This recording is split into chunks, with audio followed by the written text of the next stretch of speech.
Very happy to welcome Peter Sommerlath. He's one of the guys who was in the MISRA team, or in the team that created MISRA Guidelines. And he's one of the guys you can blame if you don't like them. But I think there's no reason to blame anything. The guidelines got, in my sense, really good.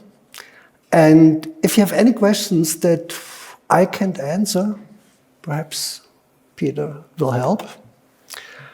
And if you have any questions in between, just interrupt me anytime. And if I don't see your hands waving, cry out loud. Perhaps I will hear it, yeah?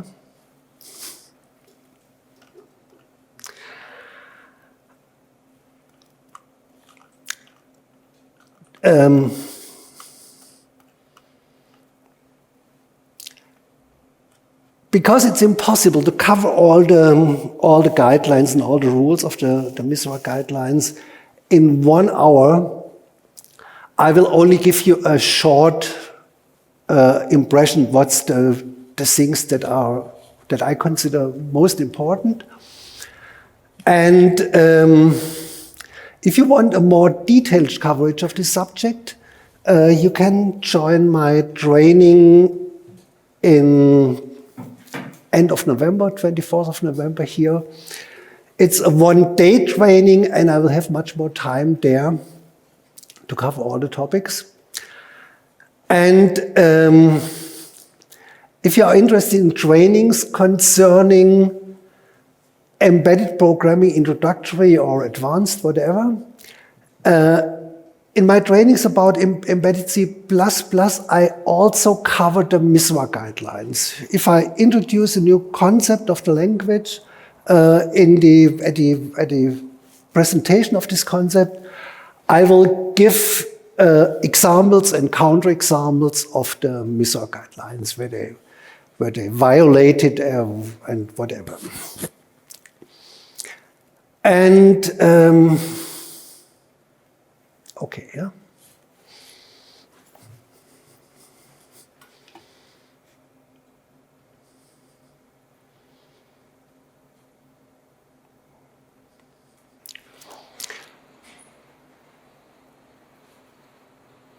Okay, yeah. Many of the MISRA guidelines are not only guidelines for embedded programming, but they are also guidelines for using modern C++, using the modern features of C++. And many of the MISRA guidelines are similar to the C++ core guidelines that are from the C++ standards committee members that are not embedded, that are not concentrated on embedded programming, but they are concentrated on writing good C++ today.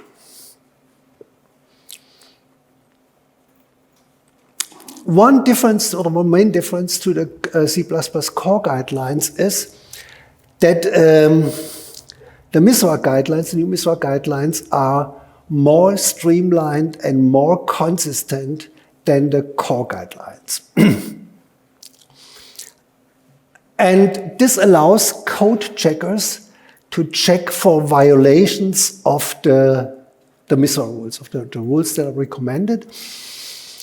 And for the C++ core guidelines, there exists no such tool. There's a tool integrated in Visual Studio that's not bad, but that's not complete, and it gives you an idea what might be wrong in what you are doing, but it's not that complete as the MISRA guidelines.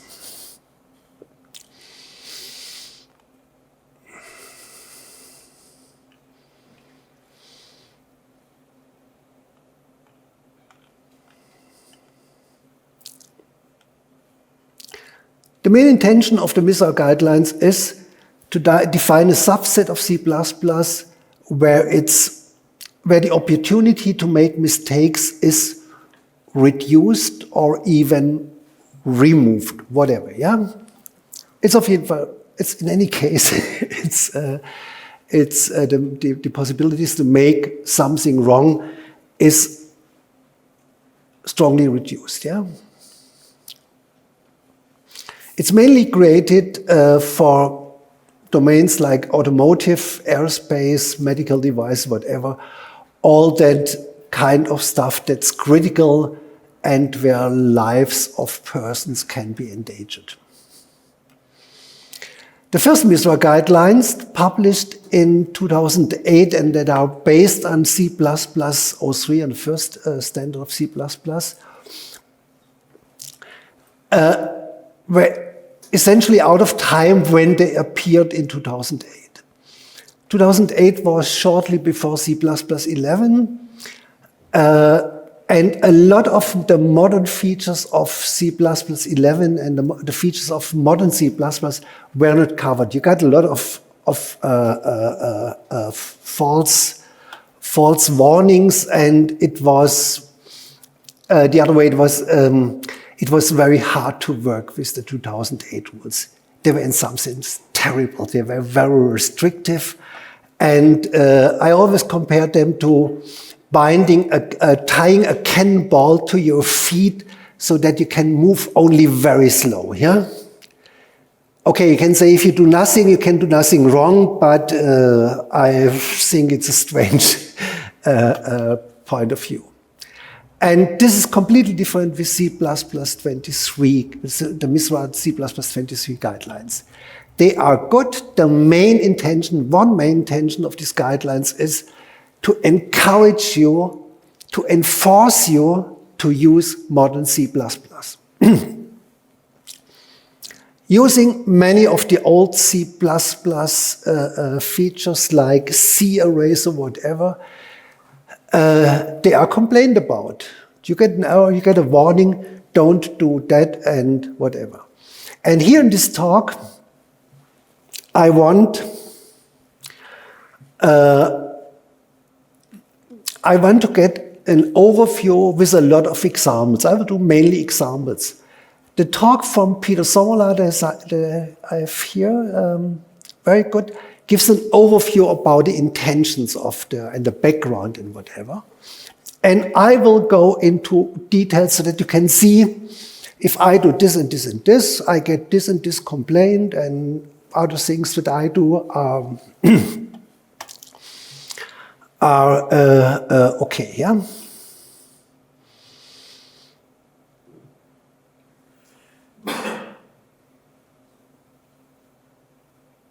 Okay.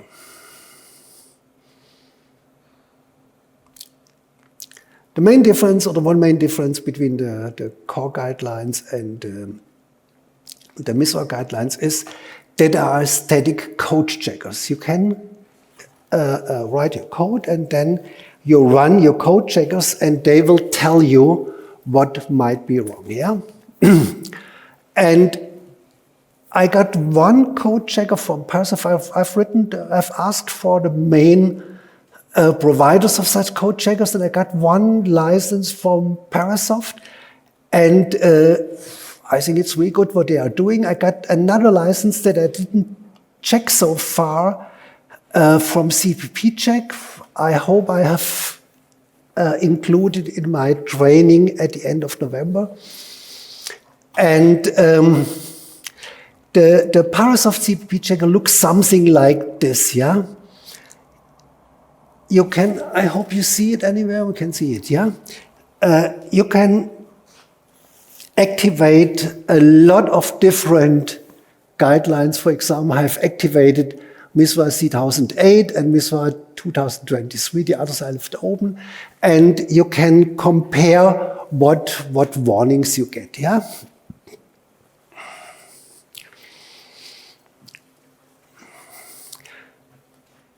And the warnings that you get will appear in some window, as you see it here. It was just an example. And if you click on it, you get a detailed information what might be wrong. The Visual Studio Core Guidelines checker looks similar. You can activate it in Visual Studio 22 by code analysis, all core check rules, and then you get warnings like this one. Many companies have company-wide style guides. And in all of my trainings, when I have some in-house trainings for some company, I ask them, do you have some guidelines? And everybody tells me, yes, we have guidelines. Yeah. And if they ask them, if they use these guidelines, they get very silent, yeah? Usually the guidelines they have, they don't really use, and usually often the guidelines, they tell me the guidelines are a little bit outdated, yeah? And perhaps it's better that they don't use their guidelines, yeah? Perhaps it would be better to use something like the modern MISRA style guidelines and, okay. I just want to say MISRA Guidelines 2023 are good, and they are good basis for modern C++ and modern embedded C++. So the example I wanted to use as starting example was something like this.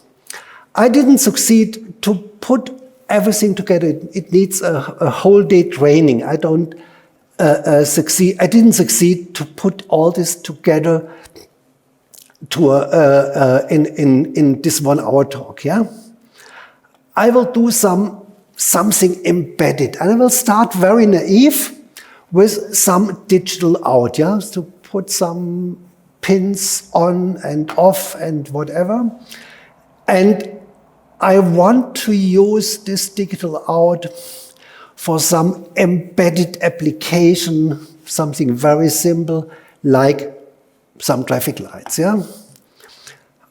Traffic lights that you see on the streets, they have a red phase and a yellow phase and whatever, and I will use it something like this. And in the example, if I use the example in full, then I start this very naive approach, and I look what the MISRA guidelines tell me, and I improve it, and perhaps sometimes I get a solution that I say, oh, I like it, it's good, yeah. So that's what I wanted to do for this talk, and I didn't succeed to get this 80 pages or 100 pages manuscript in a manuscript for 1 hour. And so keep in mind, or to think that this is the intention I want to do. And okay. Now I will go on a little bit further. That's just to show. I come back to this later. These are quite detailed rules I don't like so very much. And I want to start to show you how the guidelines encourage you to use modern C++. Just a few examples. For example,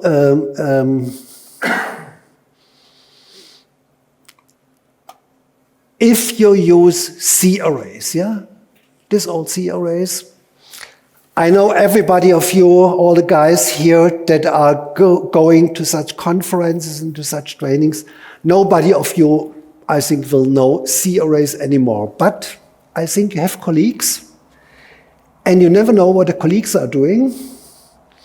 And I know that there are a lot of colleagues that are quite old-fashioned and whatever, yeah.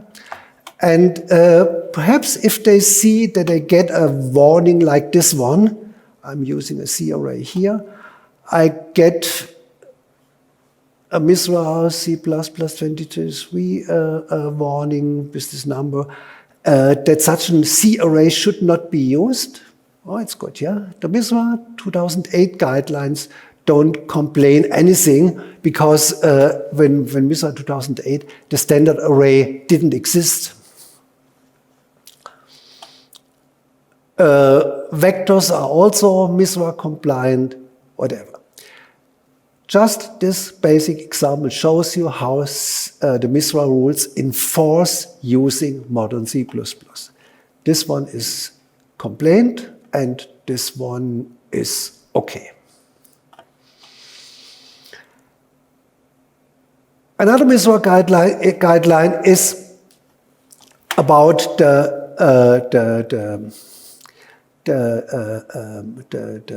enums. Don't use strongly typed enums anymore. Imagine there's an example where I use a C enum, and I got a complaint from the MISRA guidelines, and a recommendation to use the enum class enums, yeah, the strongly typed enums. Another point is use null pointer instead of 0 or the null macro, yeah. All such things. I don't know how your code looks that your colleagues are writing. I'm not talking about you, but perhaps your colleagues have a lot of pointers or whatever with null macros or whatever. If you tell them that they shouldn't use it, perhaps you are not very successfully. Some do whatever, what I've been ever doing. If they got a complaint from MISRA rules or some checker, perhaps this helps better, yeah? Okay. Then examples for classes, yeah? There are not very much MISRA 2008 guidelines concerning classes. There are, but not very much. And the classes about for the rules for classes in 2023 are much better, yeah? For example, this one, I'm initializing here some member with some value, and the MISRA guidelines tell you prefer initializers, yeah? Initializer lists. If we get more examples later on. One MISRA rule is that you shouldn't mix private and public data members in a class. That's what I've done here. I have a class C where I have a public and a private and a public and a protected data member, and the MISRA guidelines tell me don't mix them, yeah? Don't mix public with private fields. And there's a strong recommendation not to use protected members at all, like here. And if all data members are public, MISRA don't complain, yeah? It's often recommended not to use public data members at all, but if all of the data members of your class are public, this makes sense, yeah? Don't mix them, yeah? Usually if you have private members, all should be private, yeah?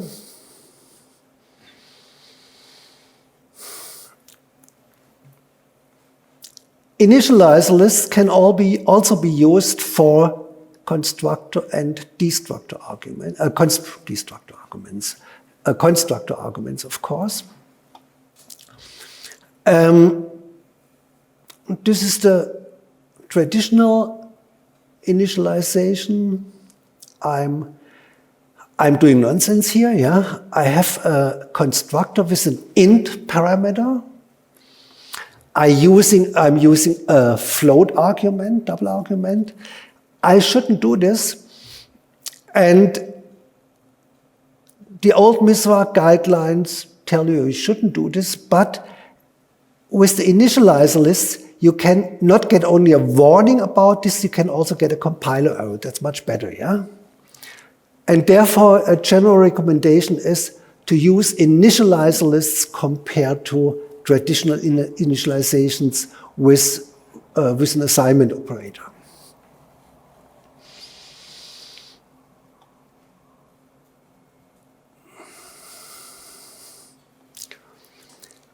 Sometimes you need constructors without specific instructions, statements, empty constructors, like this one here, yeah? And before C++ 11, such destructors were written in this form. And with C++11, you should use the default default characterization. And this one is passed by the MISRA guidelines. This one, for this one, you get a lot of warnings, yeah? First, the general warning, don't define a destructor with an empty body. But if you define a destructor with an empty body, you also have to follow the rule of three. You have to provide the other constructors, yeah?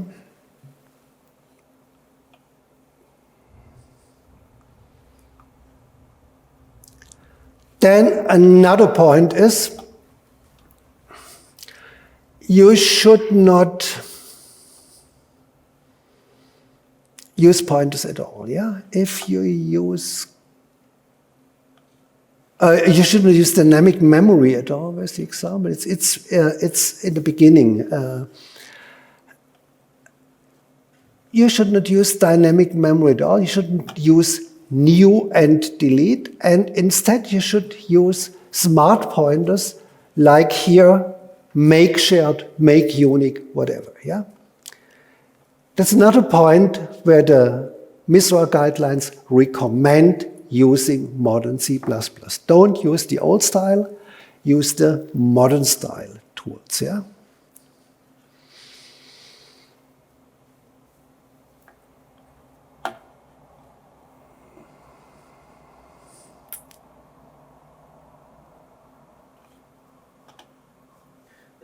Yes?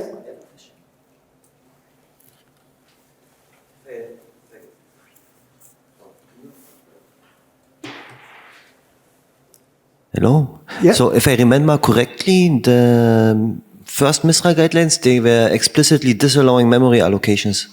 Yes. Is that correct? What's the reasoning here for allowing them now?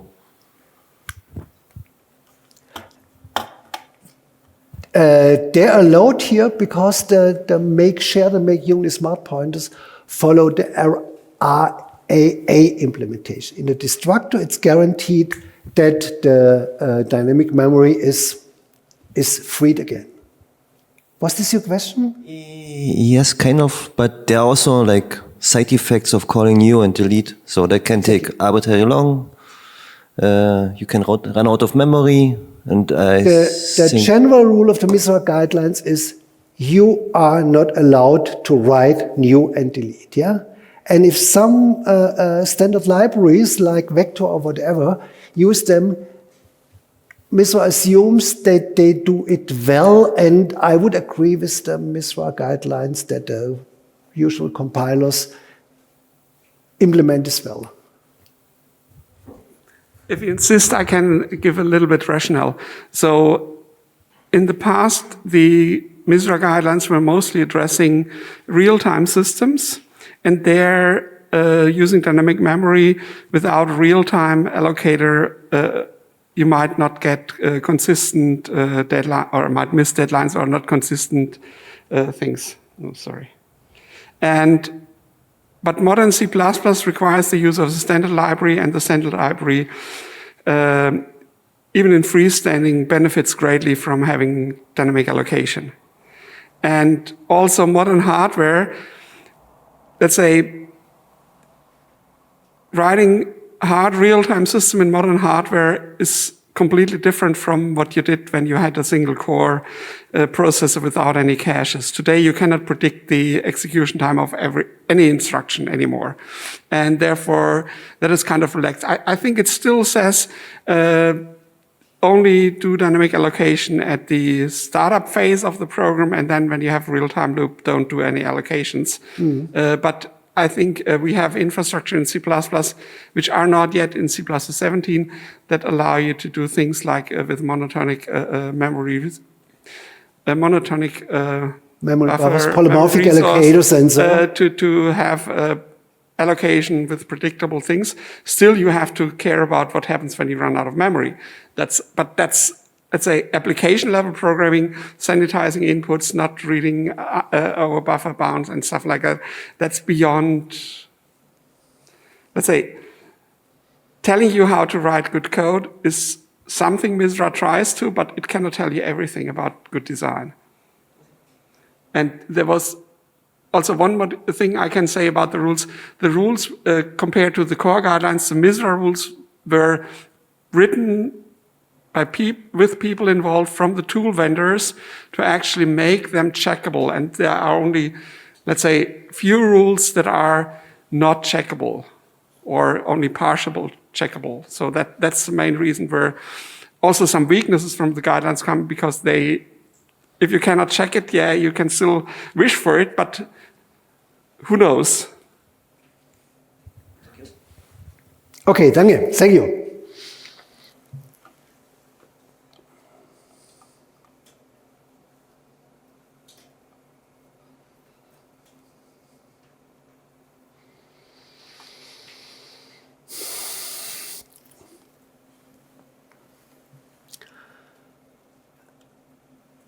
MISRA guidelines strongly recommend using member initializers.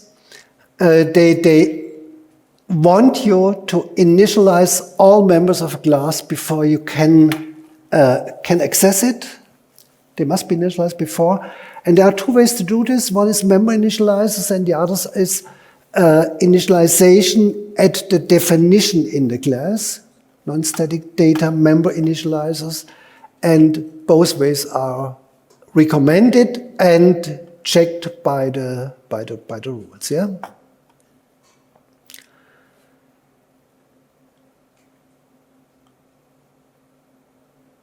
Another point is that hidden member functions in a class hierarchy are, everybody knows you shouldn't do this, yeah? And I'm sure no one of you will do it, but your colleagues, you never know what they're doing, yeah?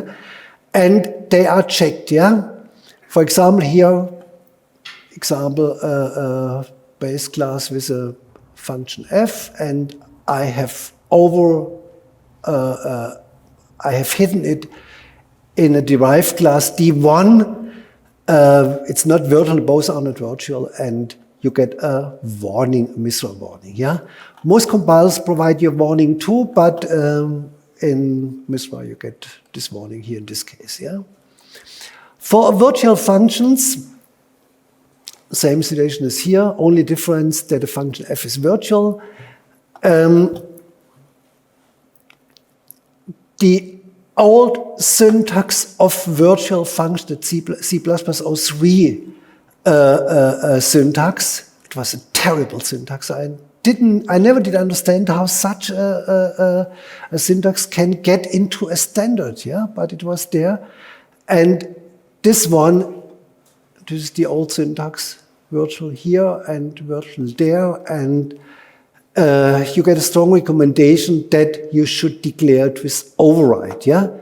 This one is the modern C++ way to override functions, and this is MISRA compliant, and this one is not. You get a strong warning, and you have an old code base with a lot of old stuff. Perhaps it's quite good to know nothing in this direction goes wrong here. Nobody's using this terrible old way.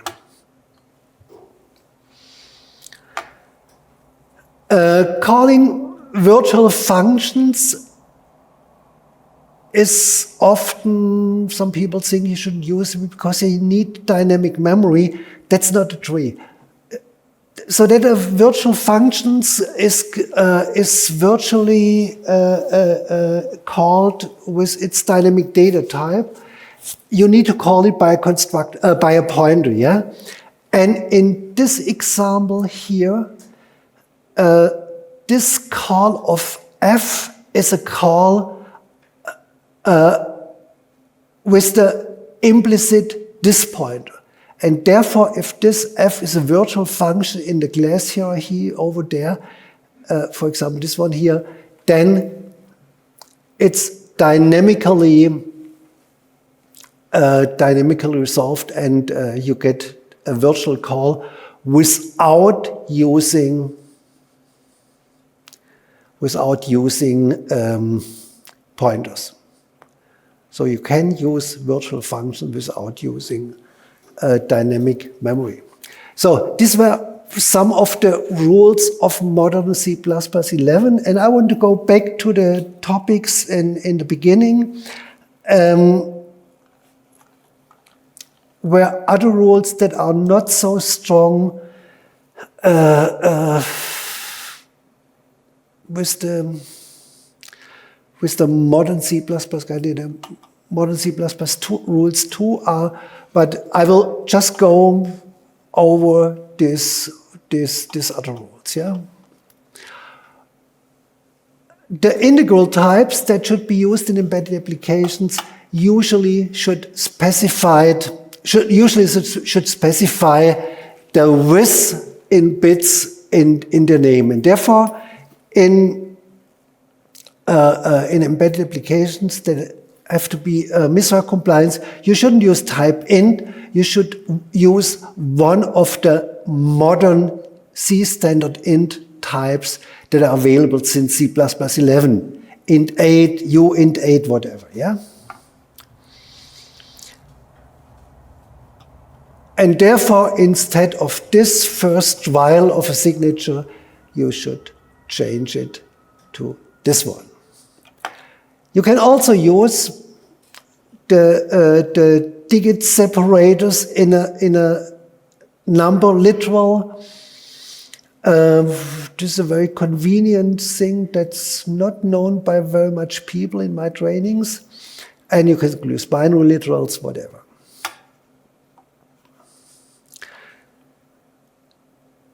You shouldn't use, according to the MISRA rules, you shouldn't use declarations with several, more than one variable in one declarations, and therefore in this case you get a warning, a MISRA violation. Okay. You shouldn't use global variables at all. In this case, I've used my variable global1 here, and I get a MISRA warning. Yeah. Do not define global variables. Yeah. Global constants are MISRA compliant, very good, and therefore if I add a const here, it's okay, and without const, it's not okay. Local variables should be initialized. This, everybody of you knows this, and you get warnings by the most compilers.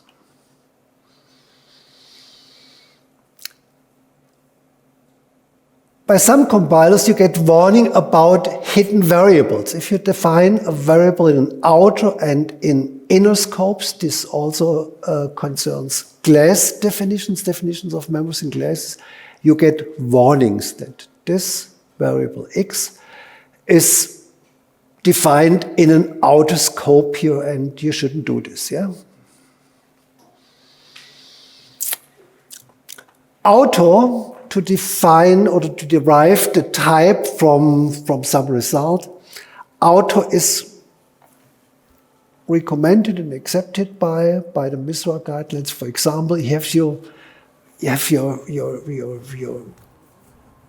embedded example for various platforms, and for example for Raspberry, analog read has this signature, and for an ESP23 it has this signature, and for an STM32 it has this signature.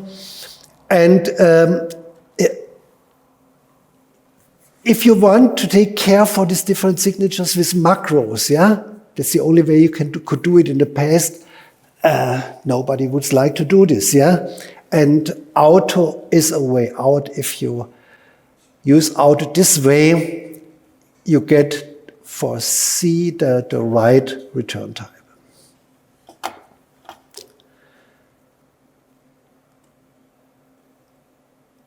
MISRA guidelines are very sensitive for bad conversions.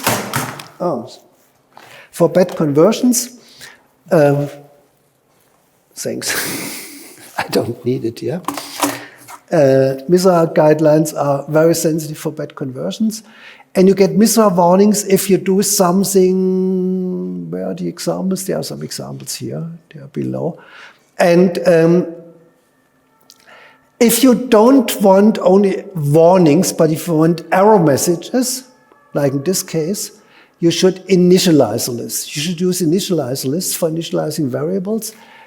The effect of such initialize list is the same as using the assignment, but the difference is that when you use values that can be converted to this type, you get a warning by the compiler. Yeah? And therefore, most of the warnings of MISRA can be strengthened by using initialize lists like this one. It's generally recommended. I recommend it all in all my trainings. Never use such assignments as you did in the past, like this one. Use initialize list at least for elementary data types, all the types where are the default conversions, standard conversions from C. For example, if you want to assign a float value to an int value, you get an error message by the compiler.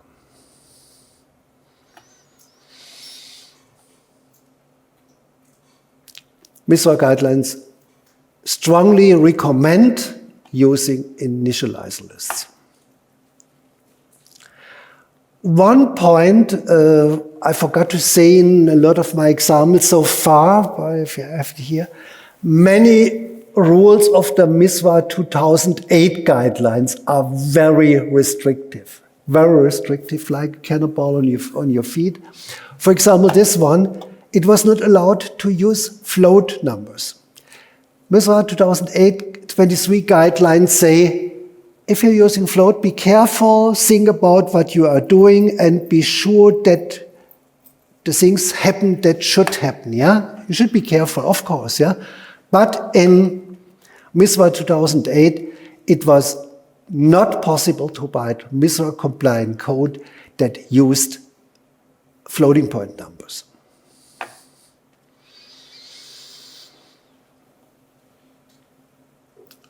There are many other rules that try to avoid errors that everybody of you knows should not happen, but sometimes with your colleagues or so, they happen, not for you, of course. For example, this one, yeah? The MISRA guideline that covers this error is don't use assignments in evaluation. So don't use the result of an assignment in an expression also, like this one here. Here's the result of assignment. This is C or C++ conforming. If you're lucky, you get an error message. You get at least a MISRA violation here. Then this is not so. There's nothing new for you. It's good style to use an if statement with multiple branches with an final else without a condition, like this one here. Yeah, here. For case x1, x2, you get these operations here, these statements, and MISRA complains that there is no else without a condition. Yeah, it's always good style to end every if-else statement with a final else without any condition. Yeah.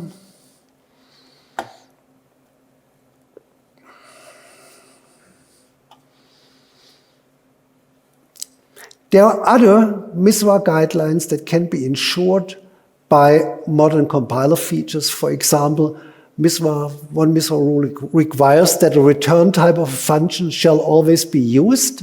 Yes. And that means that all functions with another return type, then void, are treated as if they are declared with no discard. No discard is a new feature of C++11. The whole standard library in the meantime is expanded by this no discard attribute so that you get a warning if you call a function with a return value without using the return value. And this is essentially conforming to this MISRA guideline here. Example, you see it here, I have a function +1 that returns an int value. And if I call this function without using the return value, it gets no compiler warning, it's standard conforming, yeah? But I get a MISRA warning, 2003 and 2008, that the return value is not used. And if I add the attribute no discard to this function, I get a warning for this. Where's my plus? My +2 is this exactly. I get a warning and I get a MISRA violation.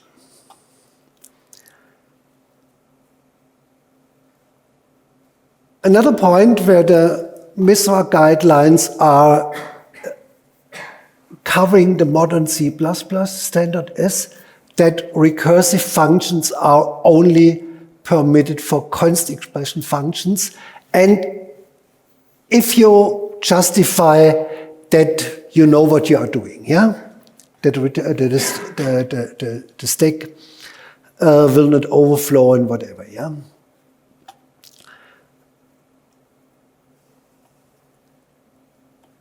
Concerning namespaces,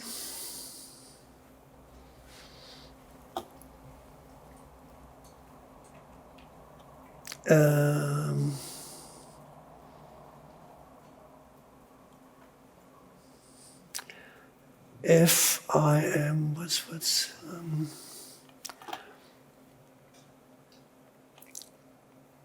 you have to be careful with global using declarations. I think most of you know. And if you use a vector here and you qualify the name of the vector with the namespace where it comes from, it's okay. If you're using a using declaration, it is okay too. But if you are using a using directive, like this one here, you get a MISRA warning.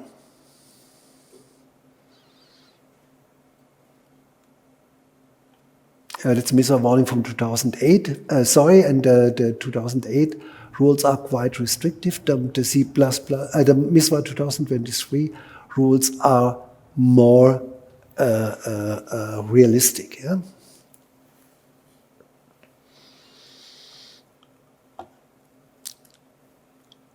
Another point that's important, but what you should not use. You should not use the C libraries. I see in a lot of code that I see in my trainings, people are still using mess.h, yeah? Not very much people have realized that CMess does essentially the same, and it's more modern, and it's not that error-prone, yeah? Okay. If you use mess.h, if you use the C libraries, you get a MISRA warning, yeah? And you shouldn't use a lot of C libraries. You shouldn't use a lot of C libraries too even if they're C++ form and whatever. There's an extensive list of functions from any of these libraries, even in the C++ version, that you should not use. Yeah? For example, A to F, A to I. I often see uses of such functions. I never understood how anybody could bring such function into a standard, even in a C standard from 1970. Yeah? Okay.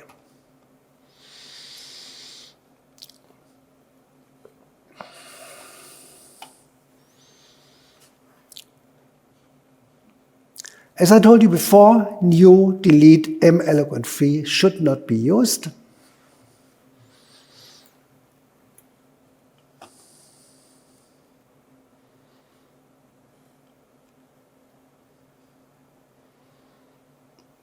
Const expression functions can be used. Const expression is usually a good thing. You shouldn't use explicit conversions.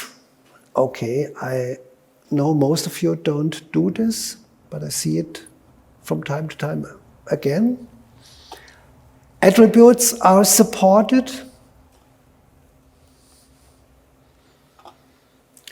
And no, I'm through with my manuscript. That's what I told you before. Yeah, that's all I wanted to tell you.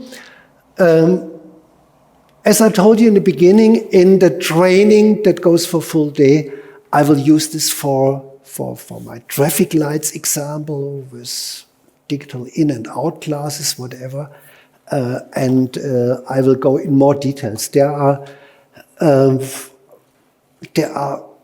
lots of the MISRA guidelines have about 180 or 280, whatever you count it, yeah, rules, and I've shown you about 20, 30, something like this. There are a lot of other rules that are interested when you go into the details, yeah. Okay, that's it from my side. Any questions from you? Yes?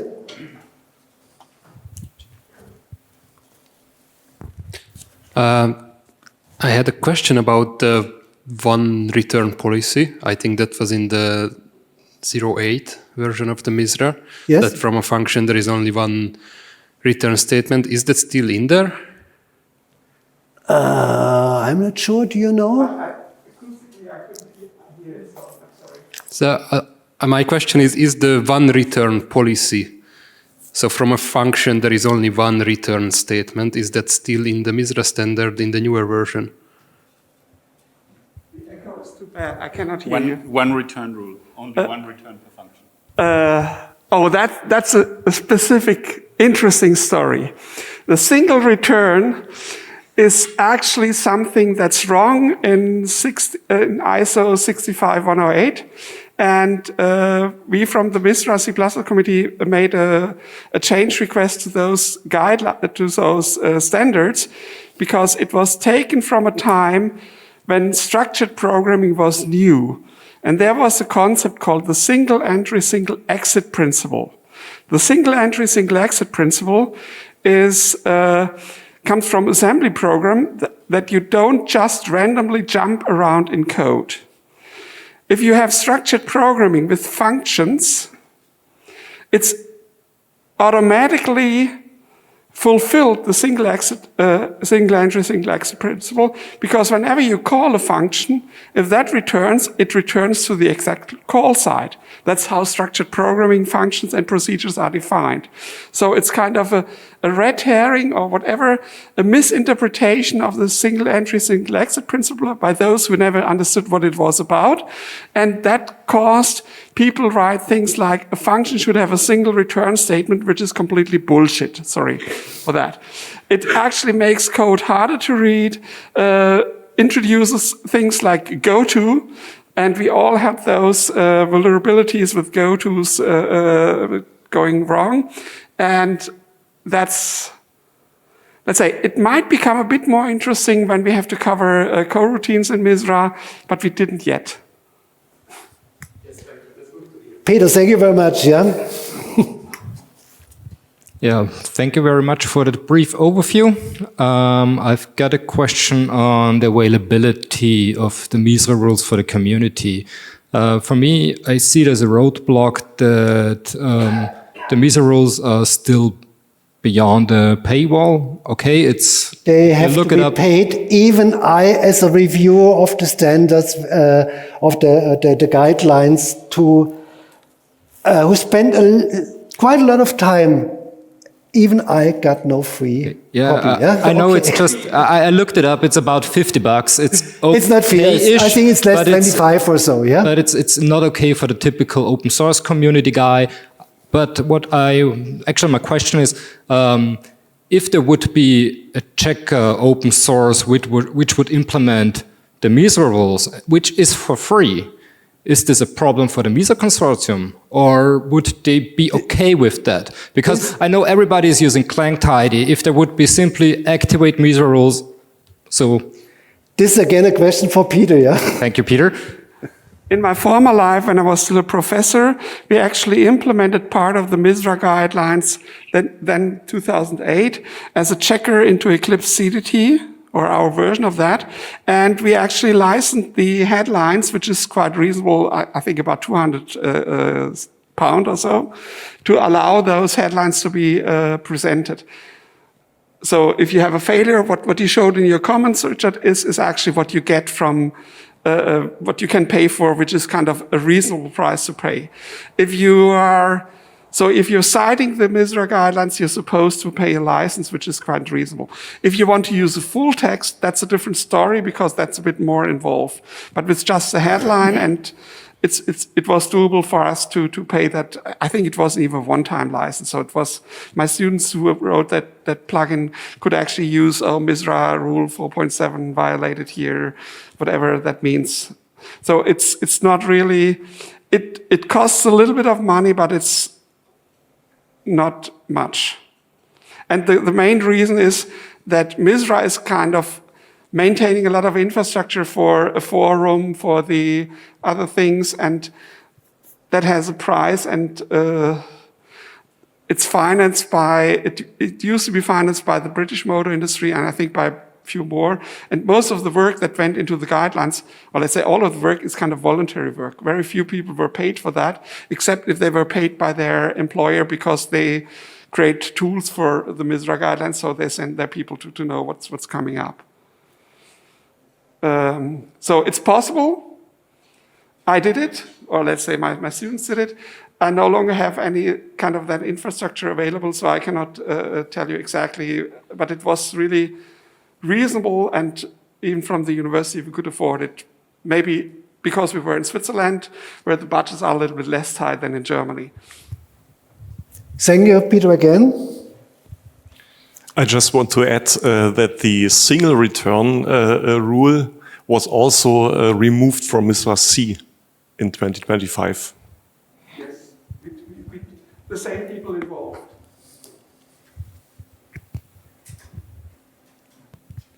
Yeah, I had one more question. It kind of ties to the single return, but just a little bit.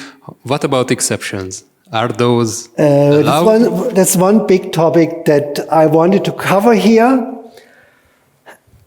Exceptions are MISRA conforming. MISRA conforming doesn't mean that everything you are doing is the right thing for you, for example, hard real-time applications. If you have hard real-time applications, I will think about if it's good. But as in the talk from Francesca Tagen this morning, where she said don't use exceptions for embedded applications, you can say it in the general sense, yeah?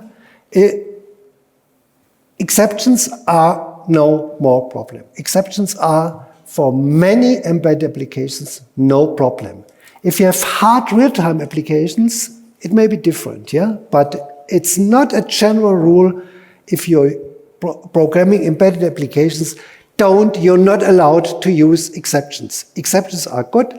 Exceptions are required by the MISRA guidelines at some situations. For example, MISRA guidelines that's what I wanted to bring here, and they want you to have your main function with a dry catch, so that you get, if your program crashes, that you get a good crash, yeah? I might be able to add to about exceptions. First, exceptions aren't inherently not, let's say,